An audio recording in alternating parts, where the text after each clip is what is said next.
तो चलिए बेटा, आज हम लोग आगे स्टार्ट करते हैं अपना, ठीक है, लेक्चर 2 जो है यूनिट एंड डायमेंशन का। देखिए, लास्ट टर्म में हमने लेक्चर 1 कंप्लीट कर लिया था, जिसमें से मैंने बताया था कि डायमेंशनल क्या होते हैं, डायमेंशंस क्या होते हैं, डायमेंशनल फार्मूला क्या होता है, डायमेंशनल इक्वेशन क्या होती है, ठीक है ना। तो वो सारी चीजें मैंने जो है आपको बता दिया था।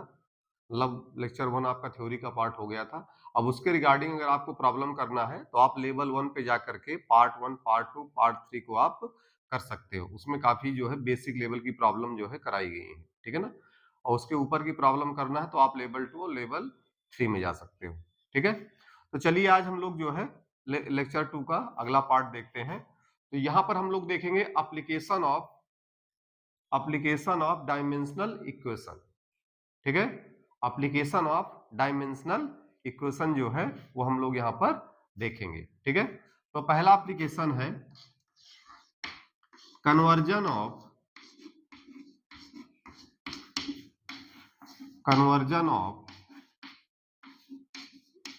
वन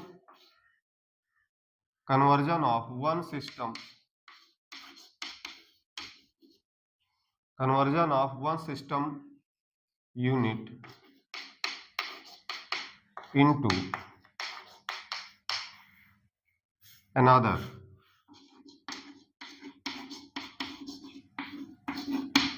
ठीक है। Conversion of one system unit into another, मतलब एक सिस्टम की यूनिट को किसी दूसरे सिस्टम की यूनिट में कन्वर्ट करना, ठीक है। Conversion of one system unit into another, मतलब किसी एक सिस्टम की यूनिट को किसी दूसरे सिस्टम की यूनिट में कन्वर्ट करना। क्लियर। तो देखिए, ये जो कन्वर्जन है आपका कि एक सिस्टम की यूनिट को दूसरे में कन्वर्ट करना, तो ये इस बेसिस पे पॉसिबल होगा कि हम ये मानते हैं कि किसी भी सिस्टम को अगर मैं चेंज कर देता हूं तो उस क्वांटिटी के मैग्नीट्यूड में कोई फर्क नहीं पड़ता, ठीक है। उस क्वांटिटी के मैग्नीट्यूड में कोई फर्क नहीं पड़ता। जैसे मान लीजिए मैं लिखता हूं m इक्वल टू 2 kg, या इसी को मैं लिख दूं 2000 ग्राम। तो आप मुझे ये बताओ, क्या इसके मैग्नीट्यूड में कोई फर्क पड़ा? आपने जब एसआई यूनिट में था तो आपने 2 kg लिख दिया, जब आपका सीजीएस सिस्टम आया तो आपने उसको ग्राम में लिख दिया, ठीक है। तो यार, और आप इसको मिलीग्राम में लिख दो, तो क्या इन चीजों से इसके मैग्नीट्यूड में फर्क पड़ेगा? मान लो उसका अमाउंट इतना मेरे पास है, ठीक है। तो इसको मैं इतने अमाउंट जो मेरे पास से रखा हुआ है, कोई चीज सब्सटेंस रखा हुआ है, तो अगर मैं इसका यूनिट चेंज करता जाऊं तो क्या आप मुझे ये बताइए, क्या इसके इस मैग्नीट्यूड में कोई फर्क पड़ेगा? उस पर कोई फर्क नहीं पड़ेगा, ठीक है। तो हम कन्वर्जन के लिए इसी कॉन्सेप्ट का यूज करने वाले हैं। मतलब कौन सा concept? P equal to N1U1 equal to N2U2। हम लोग इस कॉन्सेप्ट का यहां पर यूज करेंगे। देखिए, वही चीज तो हुआ है, 2 मतलब N1, kg मतलब U1, 2000 मतलब आपका N2 और ग्राम मतलब U2, ठीक है। इसी कॉन्सेप्ट का यहां पर यूज होने वाला है, ठीक है। तो चलिए देखते हैं कैसे होगा वो।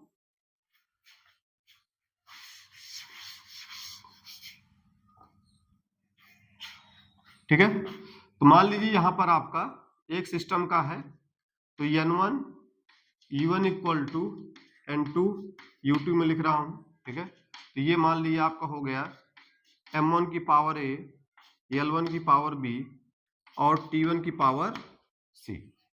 ये एक सिस्टम का यूनिट हो गया, ठीक है। अगला जो है आपका होगा N2, M2 की पावर A, L2 की पावर B और T2 की पावर C, ठीक है। अब इसको मैं लिख सकता हूं N2 equal to N1 M1 upon M2 की power A, L1 upon L2 की पावर B और यहां पर T1 अपान T2 की पावर C, ठीक है। अब मुझे यहां पर N1, ठीक है, A B C ये सब पता रहेंगे, ठीक है। मुझे भी पता रहेगा कि M1 L1 T1 ये किस सिस्टम यूनिट का है और M2 L2 और T2 ये किस सिस्टम यूनिट का है, ठीक है। तो वहां पर मैं इन सब की वैल्यू पुट करके वहां से N2 निकाल लूंगा, और जैसे ही मेरा N2 निकल आएगा तो मेरा कन्वर्जन जो है वो कंप्लीट हो जाएगा। ठीक है, तो यहां पर मैंने किस सिस्टम का यूज किया, ये P equal to N1 U1 equal to N2 U2, मतलब एक सिस्टम से अदर सिस्टम पे जाएंगे तो उसके मैग्नीट्यूड में कोई फर्क नहीं पड़ेगा। तो उसी कॉन्सेप्ट का यूज करते मैंने ये चीज लिख लिया है। ठीक है, यहां से N1 बाकी चीज आपको पता रहेंगी। ठीक है, N2 आपका यहां से आपको पता चल जाएगा, और जब आपको ये नंबर पता चल गया तो बाकी उस सिस्टम की यूनिट लिख करके आप उसकी वैल्यू लिख सकते हो। ठीक है, तो चलिए इसमें हम लोग एक एग्जाम्पल लेते हैं।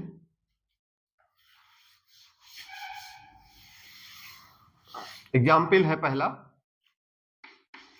Convert 1 Newton into dine. अब देखिए न्यूटन जो है साइज यूनिट है और जो डाइन जो है वो सीजियस यूनिट है। ठीक है, तो इसको हम लोग यहाँ पर कन्वर्ट करेंगे। तो देखिए यहाँ पर क्या है कि 1 न्यूटन को डाइन में कन्वर्ट करना है। ठीक है, मतलब आपका 1 नोन है। ठीक है, मतलब N1 की वैल्यू यहाँ पर क्या है, देखिए 1 न्यूटन लिखा है ना, मतलब N1 की वैल्यू हमको क्या लिखी हुई है यहाँ पर 1। ठीक है, N1 की वैल्यू यहाँ पर हमको पता है। ठीक है, अब चूंकि फोर्स को कन्वर्ट करना है तो फोर्स का मुझे डायमेंशनल फार्मूला भी पता है, ये होता है। ठीक है, तो यहां से देखिए m1 की पावर 1 है, L1 की पावर 1 है और t की पावर -2 है। तो यहां से a का वैल्यू 1 आ गया, b का वैल्यू भी 1 आ गया और c का वैल्यू आ गया यहां से -2। ठीक है, ये वैल्यू आ गई है। अब इन वैल्यू को उठा के यहाँ पे हम लोग पुट करते हैं, जितना भी वैल्यू हमारे पास आ गया है।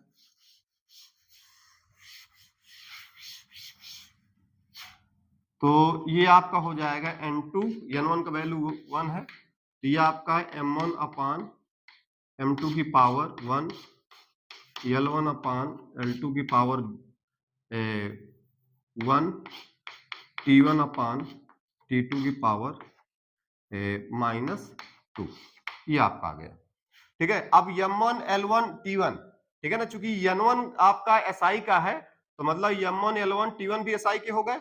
ठीक है, मतलब ये केजी मीटर और सेकंड में होंगे, और M2 L2 और T2 को मैंने सीजीएस का माना है, तो ये आपके किस में होंगे, ग्राम सेंटीमीटर और सेकंड में होंगे। तो चलिए हम लोग एक काम करते हैं, M1 आपका देखिए क्या लिखेंगे इसको, 1 kg अपान, ठीक है, ये आपका 1 ग्राम, ये आपका होगा 1 मीटर अपान 1 सेंटीमीटर पावर 1, और ये 1 सेकेंड अपान 1 सेकेंड की पावर -2, ये। ठीक है, इसको नोट करिए जो है यहां पर। अब देखिए क्या होगा, N2 इक्वल टू ये 1 है। ठीक है, अब देखिए 1 kg को आप क्या लिख सकते हो, 10 की पावर 3 ग्राम अपान ग्राम की पावर 1, इसको लिखोगे आप 100 या 10 की पावर 2 सेंटीमीटर अपान सेंटीमीटर, और यहां पर सेकंड अपान सेकंड की पावर -2, ये। अब सेंटीमीटर से चला गया सेकंड से सेकंड, ग्राम से ग्राम चला गया, तो देखिए N2 का वैल्यू यहां से कितना आ गया, 10 की पावर 5। यहां से केवल मेरा N2 निकला हुआ है। ठीक है, अब N2 का वैल्यू आ गया, तब बस आप सीधे लिख सकते हो 1 न्यूटन इक्वल टू 10 की पावर 5 डाइन। ठीक है, तो मेरा यहां से N2 का वैल्यू आ गया, और यूनिट तो मुझे पहले से पता है, तो बस सीधे वो N2 का वैल्यू आ गया और उसको मैंने डाइन से मल्टीप्लाई करके उसकी वैल्यू को मैंने लिख दिया। क्लियर, चलिए ये एग्जाम्पल हो गया, नोट कर लीजिए, फिर इसी में एक एग्जाम्पल हम लोग और देख लेते हैं।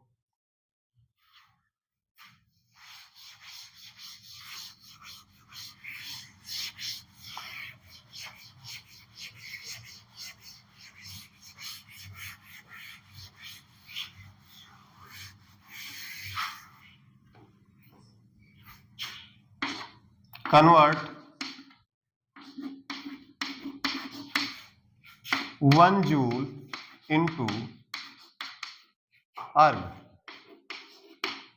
ठीक है, अर्ग जो है फिर से वही सीजीएस यूनिट है, और आपका जूल जो है एसआई यूनिट है। ठीक है, तो देखिए फिर से आपको N1 का वैल्यू क्या दिया हुआ है, 1 दिया हुआ है, और जूल मतलब एनर्जी, तो एनर्जी का डायमेंशनल फार्मूला आपका ये होता है। तो यहां से आपका देखिए जो वैल्यू आई है, ए का वैल्यू 1 आ गया, बी का वैल्यू 2 और सी का वैल्यू -2 आ गया। ठीक है, अब मैं थोड़ा सा जल्दी इसको करूंगा। n1 का वैल्यू 1 है, m1 मतलब केजी, 1 kg अपान ग्राम की पावर 1, यहाँ पर मीटर अपान सेंटीमीटर की पावर 2 और सेकंड अपान सेकंड की पावर -2। ये अब फिर से इसको कन्वर्ट करेंगे तो ये आपका हो जाएगा 10 की पावर 3 ग्राम अपान ग्राम की पावर 1 और यहाँ पर 10 की पावर 2 सेंटीमीटर अपान सेंटीमीटर की पावर 2 और ये सेकंड अपान सेकंड की पावर -2। ये अब देखिए ग्राम से ग्राम गया, सेंटीमीटर सेंटीमीटर, सेकंड से सेकंड गया।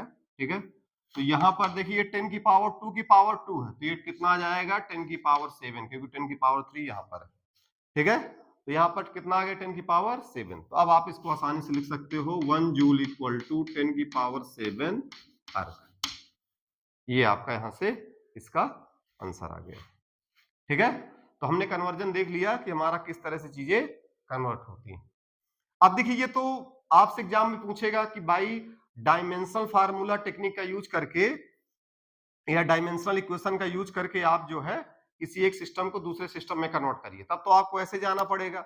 लेकिन मान लिया आप कोई प्रॉब्लम सॉल्व कर रहे हो और वहां पर आपको तुरंत कन्वर्ट करना है, तो वहां पर आप ये सब प्रोसेस थोड़ा करोगे, वहां तो बहुत एक ही लाइन में होगा।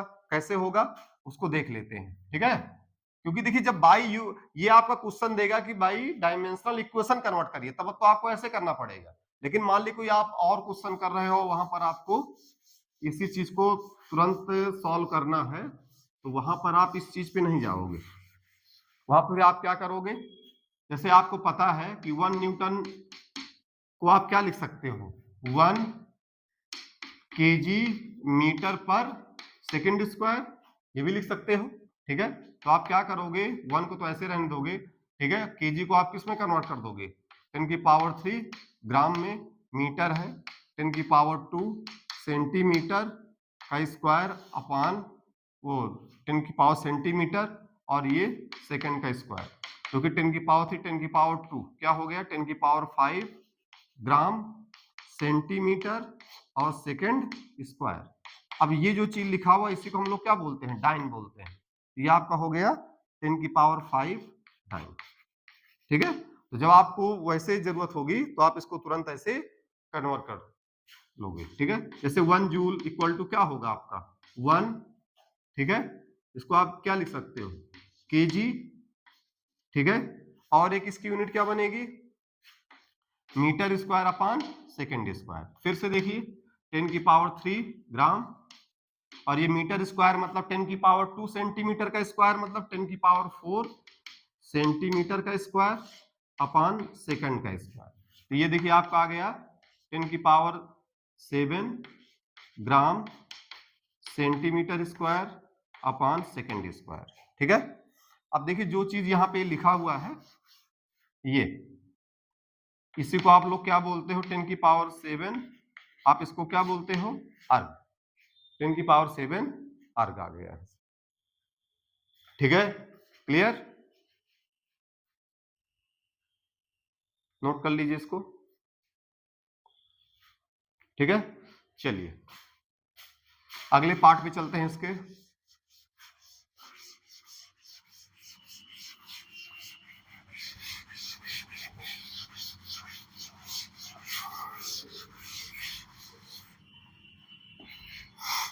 ठीक है, अब इसका जो है दूसरा पार्ट है। ठीक है, checking the correctness of formula.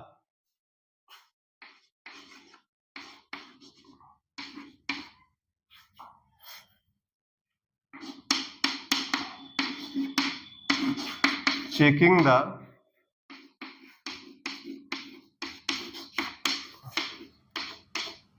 Of formula.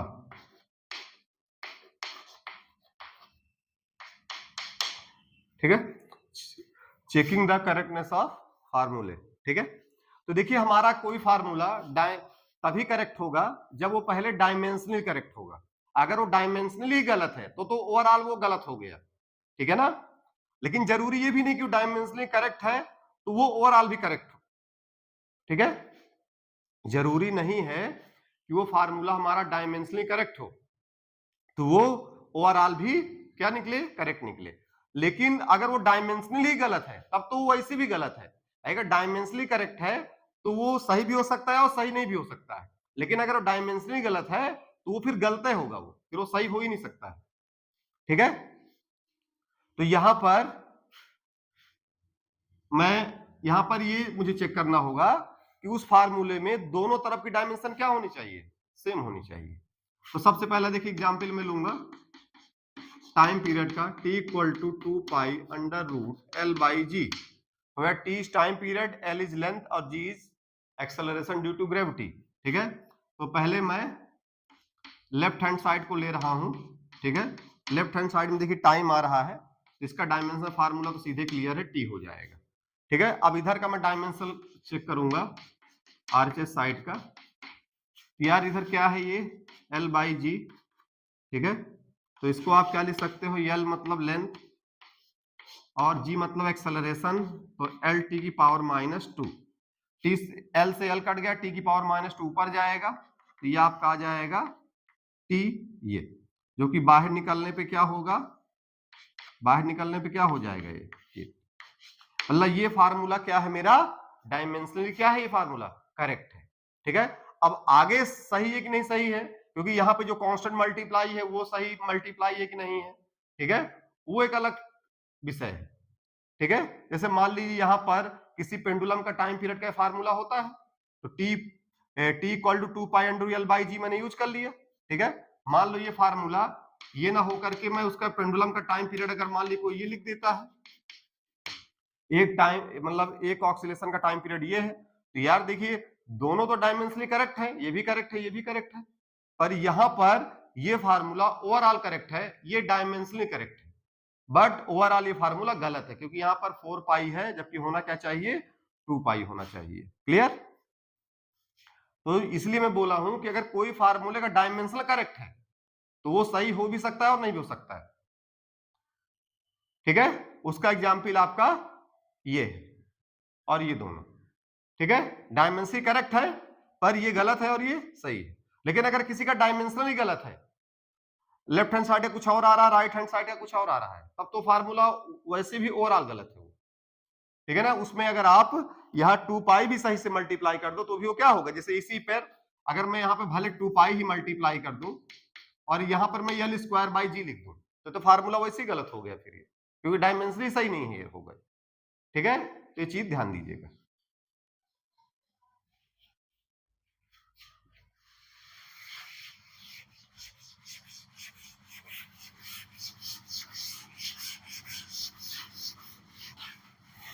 अगला है डेरिवेशन ऑफ फार्मूले, डेरिवेशन ऑफ फार्मूले जो इसका तीसरा पार्ट है, ठीक है। 3 एप्लीकेशन है इसके। तो यार डेरिवेशन ऑफ फार्मूले में क्या है, यहां पर वही प्रिंसिपल ऑफ होमोजेनिटी यूज होगा कि मतलब उसके लेफ्ट हैंड साइड का जो डायमेंशन फार्मूला होगा वही उसके राइट हैंड साइड का होगा, और इसी बेसिस पर मैं किसी भी फिजिकल क्वांटिटी मतलब किसी भी फार्मूले का मैं डेरिवेशन कर सकता हूं। लेकिन बशर्ते मुझे ये भी पता होना चाहिए कि जिसका मैं डेरिवेशन कर रहा हूं, ठीक है ना, जहां मैं मान ली टाइम पीरियड का ही डेरिवेशन कर रहा हूं, किसी पेंडुलम के टाइम पीरियड का मैं डेरिवेशन कर रहा हूं, उसका टाइम पीरियड निकालना है, तो मुझे ये पता होना चाहिए कि वो टाइम पीरियड किस किस फिजिकल क्वांटिटी पे डिपेंड कर रहा है, तभी मैं उसका डेरिवेशन कर पाऊंगा, नहीं तो उसका डेरिवेशन मैं नहीं कर पाऊंगा, ठीक है। तो एक तो ये बात पता होना चाहिए कि वो फिजिकल क्वांटिटी किस किस अदर जैसे टाइम पीरियड है वो किस अदर फिजिकल क्वांटिटी पे डिपेंड कर रही है, एक तो ये पता होना चाहिए। और यहाँ पर ये भी हमको जानकारी पहले से है कि यहाँ पर किस प्रिंसिपल का यूज करेंगे, प्रिंसिपल ऑफ होमोजेनिटी का यूज करेंगे, मतलब दोनों तरफ का डायमेंशनल फार्मूला क्या होना चाहिए, सही होना चाहिए, एक ही आना चाहिए, ठीक है। चलिए तो मैं पहला ही डेरिवेशन लेता हूं टाइम पीरियड का, ठीक है, एक एग्जांपल से समझेंगे इसको। जैसे मेरा एग्जाम्पल है, मुझे किसी पेंडुलम के टाइम पीरियड को कैलकुलेट करना है, ठीक है, मुझे भी किसी पेंडुलम के टाइम पीरियड को कैलकुलेट करना है, ठीक है। तो जैसे मुझे पता है कि किसी पेंडुलम का जो टाइम पीरियड है वो किस किस पे डिपेंड कर रहा है, मास पे डिपेंड कर रहा है, उसकी लेंथ पे डिपेंड कर रहा है, और एक्सेलरेशन ड्यू टू ग्रेविटी पे डिपेंड कर रहा है। मान ली मुझे फार्मूला नहीं पता, तो मैं, ठीक है, मुझे फार्मूला करेक्ट नहीं पता, बस मुझे ये बता दिया गया है कि ये टाइम पीरियड मास पे डिपेंड कर रहा है, लेंथ पे डिपेंड कर रहा है, और एक्सेलरेशन ड्यू टू ग्रेविटी पे डिपेंड कर रहा है। तो मैं क्या करूंगा, ये मान लूंगा कि t प्रोपोर्शनल टू m की पावर a, l की पावर b और g की पावर c ऐसे डिपेंड कर रहा है। प्रोपोर्शनलिटी हटाओगे तो एक कांस्टेंट आएगा k, तो यहां से आपका ये m की पावर a, ठीक है, l की पावर b और g की पावर c आप यहां से लिख लोगे, ठीक है। अब यहां पर दोनों तरफ का हम लोग क्या लिखेंगे, डायमेंशनल फार्मूला। तो यार टाइम पीरियड का पता ही क्या होता है, m की पावर 0, l की पावर 0, t की पावर 1, ठीक है, और ये k। अब देखिए मास है तो m की पावर a ही हो जाएगा इसका, लेंथ है तो l की पावर ये b हो जाएगा, और ये एक्सेलरेशन है तो lt की पावर -2 की पावर c हो जाएगा, ठीक है।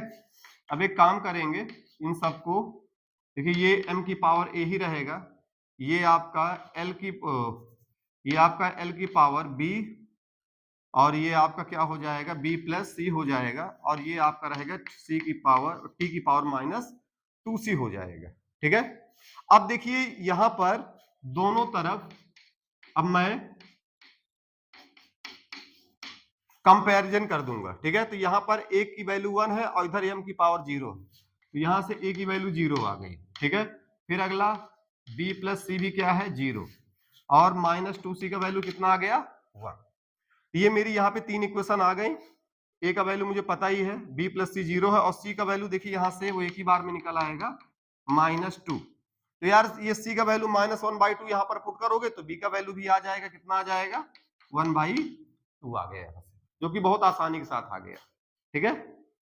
अब यार ये वैल्यू उठा करके आप क्या करोगे, ये इक्वेशन जो आपकी 1 है ना, यहां पर आप पुट कर दोगे, जो भी देखिए आपका ए बी सी का वैल्यू आया है उसको उठा करके इक्वेशन 1 में आप पुट कर दोगे। चलिए पुट करते हैं उसको।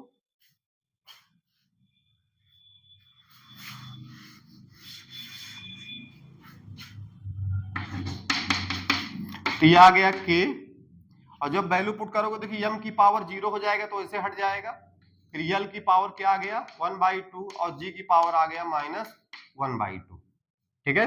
1 में मैंने वैल्यू पुट कर दिया, तो यार ये फार्मूला यहां से आ गया कि, ठीक है, L/g की पावर 1/2, ठीक है, जिसको आप क्या लिख सकते हो, t की पावर k √L/g,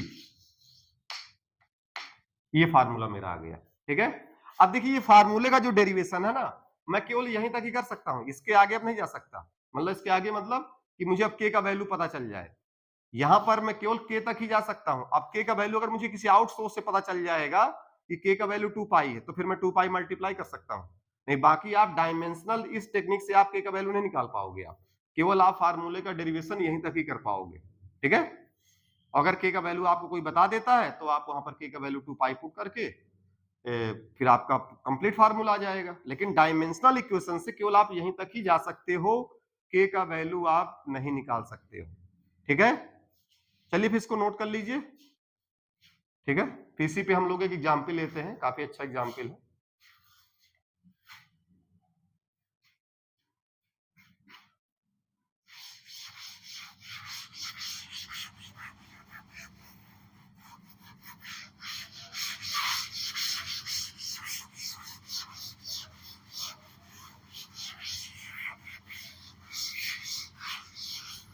देखिए क्वेश्चन ऐसा है, ये क्वेश्चन आपकी स्क्रीन में शो भी हो रहा होगा, वहां से नोट कर लीजिएगा। ये क्वेश्चन ऐसा है कि यहां पर मैं क्या कर रहा हूं, इस क्वेश्चन में मास, ठीक है, देखिए यहां पर इस क्वेश्चन में क्या किया गया, फोर्स को एज ए फंडामेंटल क्वांटिटी लिया गया है। यहां पर फोर्स, मास और टाइम, फोर्स, मास और टाइम, इन तीनों चीजों को एज ए फंडामेंटल क्वांटिटी लिया गया है, ठीक है। तो इस बेसिस पर मुझे जो है एनर्जी का बताना है कि डायमेंशनल फार्मूला क्या होगा। क्लियर? मुझे इस बेसिस पर बताना है कि एनर्जी का डायमेंशनल फार्मूला क्या होगा। किस बेसिस पर? कि फोर्स, मास और टाइम ये तीनों कैसे हैं? फंडामेंटल क्वांटिटी है। भाई देखिए, मास और टाइम तो होते ही हैं, यहां पर फोर्स को ही मान लिया है, और इस बेसिस पर मुझे बताना है कि एनर्जी का डायमेंशनल फार्मूला जो है क्या होगा। ठीक है, तो चलिए इसको करते हैं। क्वेश्चन आप नोट कर लीजिएगा, स्क्रीन में दिया हुआ है।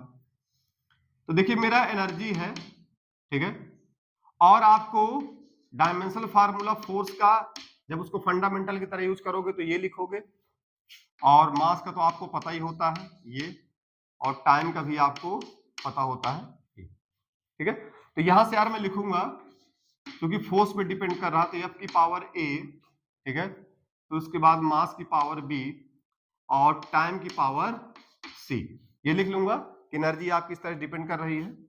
तो यहां से आपका ये आ गया कि एफ की पावर ए, एम की पावर बी और टी की पावर सी। ठीक है, अब यार यहां पर दोनों तरफ डायमेंशनल इक्वेशन लिख देंगे, एम की पावर एल स्क्वायर टी की पावर -2 इक्वल टू के। अब चूंकि ये फोर्स है तो इसका डायमेंशनल फार्मूला होता है एम एल टी की पावर -2 की पावर ए। ठीक है, और ये आपका हो जाएगा m की पावर b और t की पावर c। ठीक है, जिसको आप लिख सकते हो आगे m की power a plus B, l की पावर क्या रहेगा बेटा? सिर्फ l केवल आपका यहीं पे आ रहा है, l की पावर a हो जाएगा, और t की पावर होगा -2a प्लस c, ये आ गया। अब कंपैरिजन कर दो तो आप देखोगे पहला आ जाएगा a plus B equal to 1, और a का वैल्यू आ जाएगा 2, और -2a प्लस सी का जो वैल्यू है वो आ जाएगा आपका -2। ठीक है, तो आप एक काम करोगे, ये -2a लिखा हुआ है, ठीक है ना, इसको अच्छे से देख लीजिएगा। यहां पर ये जो a का वैल्यू 2 लिखा हुआ है उसको यहाँ पे हम लोग पुट करेंगे, ये 4 प्लस सी इक्वल टू -2, तो c इक्वल टू यहाँ से 2 आ गया, c का वैल्यू यहाँ से क्या आ गया? 2 आ गया। ठीक है, और a का वैल्यू आपको यहाँ से 2 पता है, ये 2 उठाकर यहाँ भी पुट कर देते हैं, तो 2 प्लस बी इक्वल टू 1, या b इक्वल टू कितना आ गया? -1 आ गया। ठीक है, b का वैल्यू कितना आ गया? -1, यहां से निकल आया। ठीक है, क्लियर हुआ?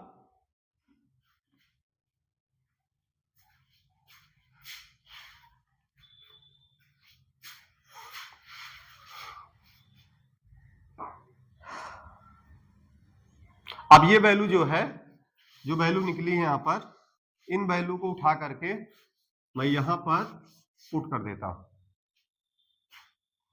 इक्वल टू के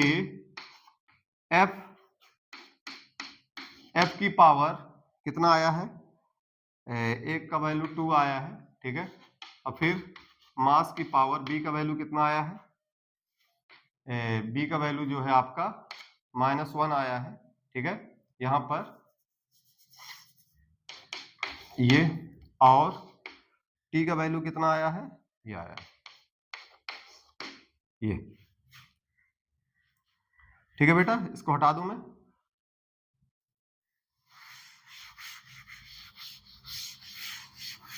तो देखिए जो है यहां से एनर्जी का जो डायमेंशन फार्मूला आ गया, यहां से एनर्जी का जो डायमेंशन फार्मूला आ गया वो आ गया एफ स्क्वायर, ठीक है, एम की पावर -1 और टी की पावर 2। ये हमारा, अगर फोर्स को एज ए फंडामेंटल क्वांटिटी लेते हैं तो ये आपका किसका डायमेंशन फार्मूला आ गया? एनर्जी का, यहां से निकलकर आ गया है। क्लियर? एनी प्रॉब्लम बताइए। ठीक है, तो ये आप कब यूज करोगे? जब आप फोर्स को एज ए क्या लोगे? फंडामेंटल फिजिकल क्वांटिटी के तौर पे लोगे। क्लियर? ठीक है, इसको नोट कर लीजिए, फिर बाकी हम लोग आगे देखते हैं।